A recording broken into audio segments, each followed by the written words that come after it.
The world is changing, not tomorrow, not in a distant future, right now.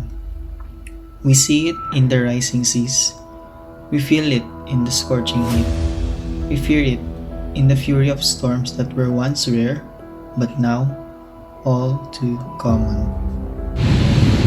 This is more than just weather. This is climate change. But what does that really mean? Climate change refers to long-term shifts in temperatures and weather patterns. While it can occur naturally, today's changes are different. They are faster, and they're driven by us. Fueled by decades of burning fossil fuels, cutting down forests, and polluting our atmosphere, we've tipped the balance. And at the heart of this crisis lies a dangerous rise in the Earth's average temperature. A silent force that intensifies droughts, melts glaciers, and powers stronger storms. This is global warming, a planet heating up with consequences that affect us all.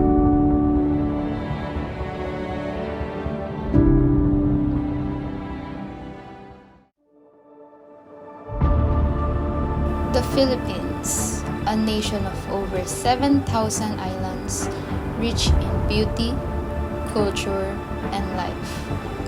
But beneath its breathtaking landscapes lies a harsh reality.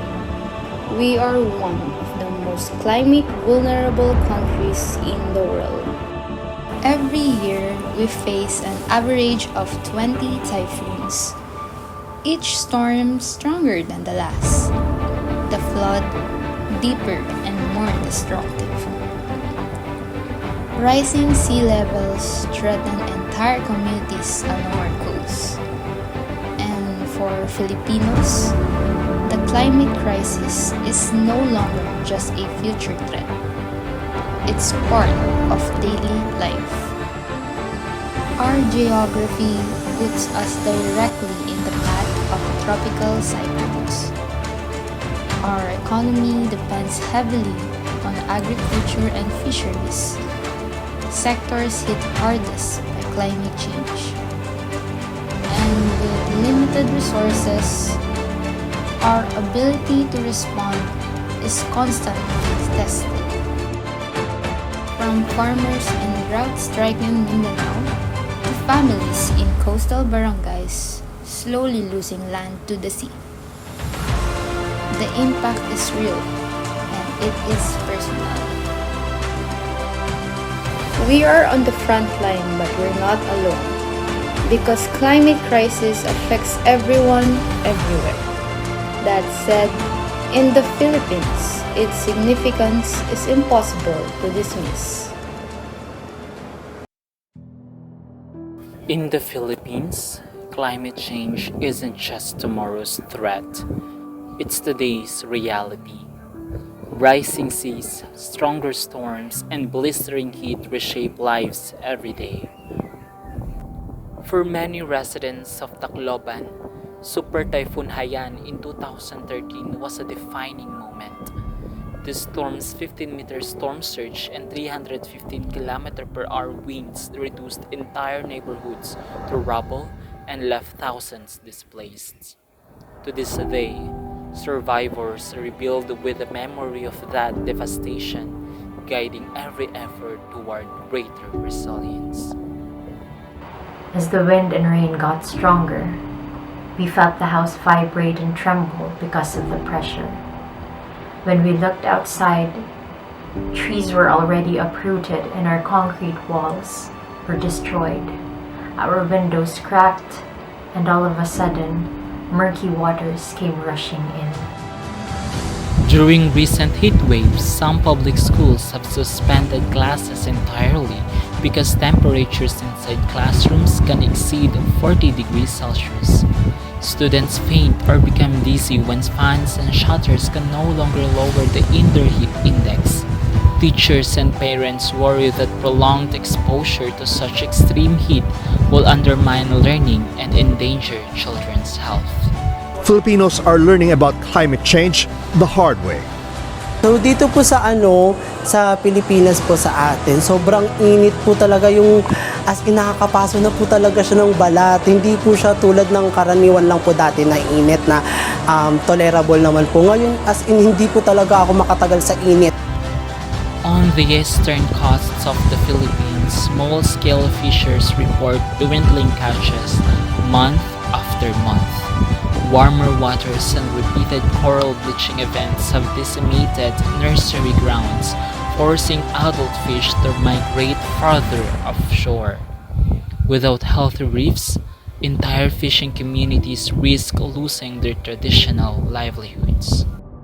From the shattered remains of Tacloban to classrooms where temperatures soar past 40 degrees Celsius, and from bleached coral reefs to empty nets, these true stories demand immediate attention. In the Philippines, adaptation is a shared journey. It begins by listening to real voices, supporting local solutions, and demanding global climate justice. The future depends on what we do today. Once occasional, now relentless. Heat waves have become a yearly torment. This year, the Philippines recorded its highest heat index, with some regions reaching a staggering 53 degrees Celsius. But in the face of climate crisis, Filipino responds with grit and unity. From the bustling cities to the remotest barangays, communities are rising to beat the heat. The government must take action, leading all Filipinos across the country. An action that is more than temporary solutions. It starts with the local governments implementing early warning systems. Barangays are also setting up cooling centers and mobile showers. Some also provide drinking water and ice packs for Filipinos. But it does not end with that. As extreme heat affects the four corners of a small room, classes are meant to be suspended for student safety. Implementing hybrid learning when the heat index reaches 42 degrees Celsius and bringing back the old academic calendar can be a practical response of the education sector to the growing crisis. Global warming can cause disruptions and problems in our daily life. Responding to the heat starts with us, making small changes and building a future where no one gets left behind in the rising temperature. Look around you. The world is changing fast. Wildfires rage longer. Storms grow stronger. Oceans rise higher. And it's not just nature that's paying the price. We are. Climate change is no longer a distant threat. It's here. It's real. It's accelerating. We're facing record-breaking temperatures, food insecurity, and mass displacement. Our children may inherit a planet they can't live on unless we act now. But here's the truth. We are not helpless. Every action we take matters. Every vote, every voice, every choice. To reduce, to reuse, and to rethink counts. This is not just about governments or corporations. It's about all of us. So start small. Start today. Switch to renewables. Cut back on waste. Speak up in your community. Support climate policies. Hold leaders accountable. Demand change. And be the change. The future is not written yet. But we're holding the pen. Let's write a story we're proud of. A story where we chose action over apathy. A story where we saved our only hope. The time is now. The time is here. The world is watching. What would you do?